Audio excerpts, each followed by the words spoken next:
It's that time of the year where Pro Bowl voting starts to kick up, and the San Francisco 49ers are big in the Pro Bowl voting rankings, and we're going to talk about it all right now. And before you comment, we're not going to be in the Pro Bowl. I'm vibing with you.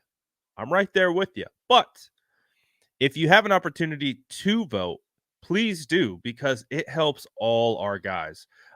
There's contract incentives that can kick in that help them benefit them and their family if they are able to get voted in the Pro Bowl.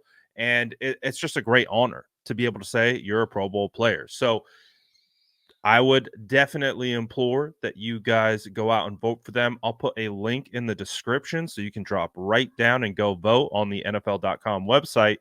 But let's talk about the San Francisco 49ers and how they have 16 players in the top 10 of voting. And we're going to go through the entire list. Who's ranked right where they should be? Who's getting disrespected? Let's talk about it right now.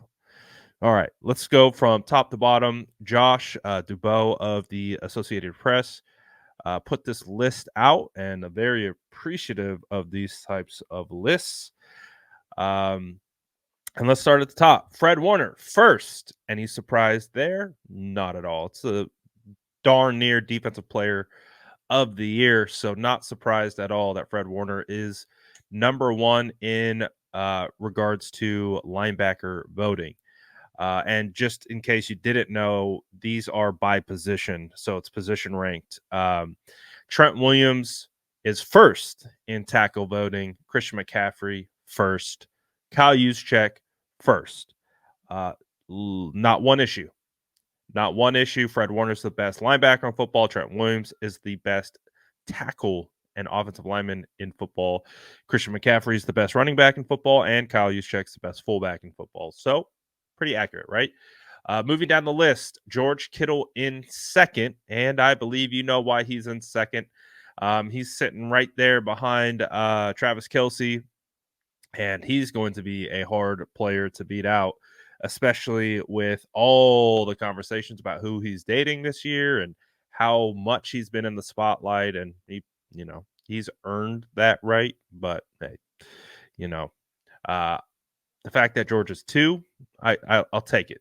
I think George is the best tight end in football because he's a complete tight end. But at the end of the day, second, I think works.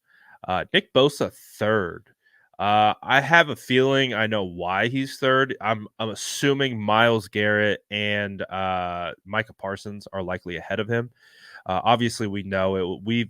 It was talked about a lot amongst the 49ers community about the lack of sacks and how he started off the year.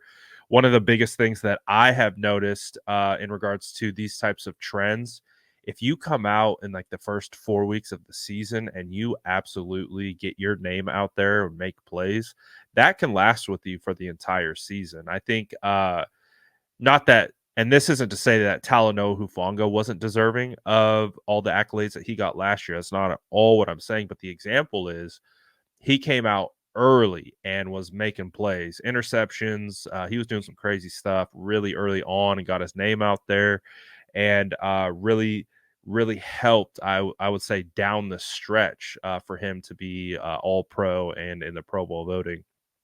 So again, it's just an example. But Nick Bosa being third, I can live with it. I don't think it's egregious. But we got our first egregious ranking on the entire list. Tabor Pepper, the greatest long snapper of all time to ever live. He's going to be the first long snapper enshrined in Canton, Ohio, in the Hall of Fame. To be honest, I have no idea if there is a long snapper in the Hall of Fame. That's an interesting question. If you know, let me know in the chat, in the comments below. But Tabor Pepper comes in at third. I know he really wants to be voted into the Pro Bowl, so that's a guy I would definitely go and vote for and support on Twitter and all that type of stuff. Javon Hargrave is fourth in Pro Bowl voting for defensive tackles. That's pretty good. I would say that's pretty good ranking. Jake Brendel fifth. That's pretty good for Jake as well. to be fifth. I know he was a Pro Bowl alternate last year. And I think he might not have got the popular vote, but he was voted in by like coaches and players. So they respect his game. That's why he's at fifth. Now this one, Brock Purdy is sixth in the Pro Bowl voting. He's the MVP frontrunner, but sixth in MVP voting. I would imagine. Again, I don't know. I haven't seen, but I'm sure Patrick Mahomes. I know Tua's leading the entire league in Pro Bowl votes. Guys like again Patrick Willis, Jalen Hurts, stuff like that are probably ahead of him. But to be honest, I don't think Pro Bowl is really at the top of Brock Purdy's list of things that he wants to accomplish. Obviously, it'll be a great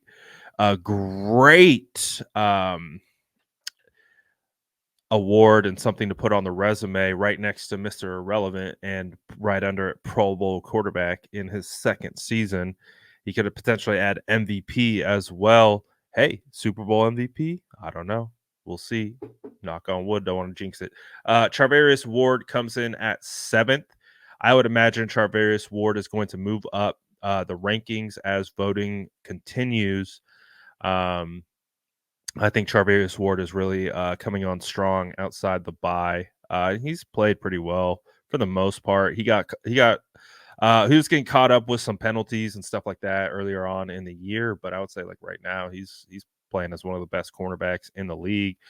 Mitch Wishnowsky, this is some straight snubbery. Seventh for the best punter in the NFL. This is unbelievable. I am outraged.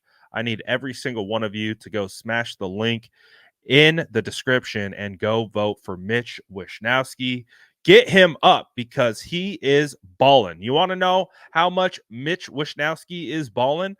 My good friend Jason Aponte, who has developed quite the brand for being, I would say, anti-specialist, and totally understand the reasoning and all of it. But if you have Jason Aponte giving you credit and kudos and talking about how well you're playing as a punter, whoo, put that man in the Pro Bowl. Has to be. That's how you know. That's how you know. Shout out Jason Ponte. Save the franchise actually coming up here pretty soon.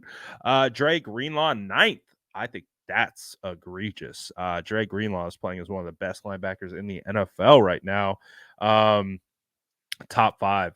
If Dre Greenlaw's not in the top five, we riot. He's playing so well. He's been dealing with some injuries here or there, kind of nicked up, but he's been playing through it. Dre made headlines this week with the big situation, Big Dom. But Dre is more than deserving of being a top five guy. Get that guy in the Pro Bowl. I hope he can maybe sneak into being an all pro. We'll see. Aaron Banks at ninth. Considering Aaron Banks has missed some time, he's been good this year. Hasn't been great. He's definitely gotten a lot better these last couple weeks for sure. He has been, I would say, improved in a lot of spots actually from last year. I would say it's just he's been kind of dealing with some consistency stuff. So, but these last couple weeks, he's definitely been way more consistent. And I think he was on a good pace to start the year. I think the injury kind of messed that up a little bit. He was, he got dinged up in the Giants game. I think that was week 3. He missed some time in the middle of the season, so that's probably has a lot to do with it. And Eric Armstead being ninth, I actually think is low as well.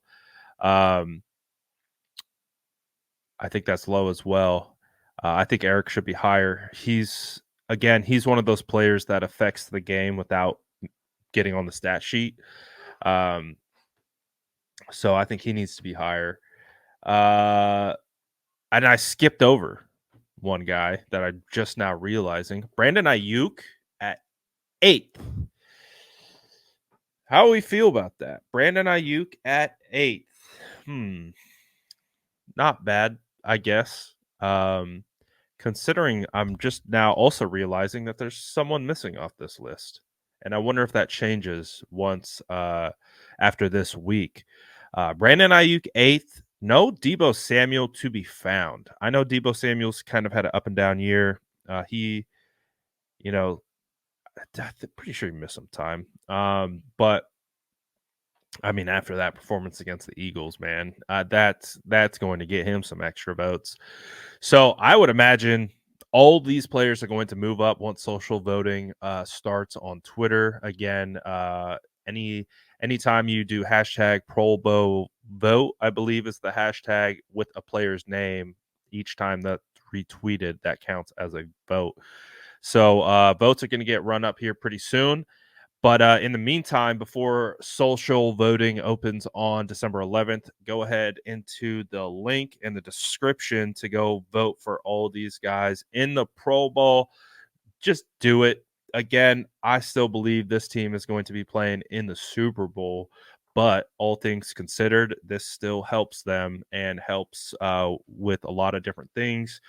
So go vote for them, help your boys out, and get them numbers up.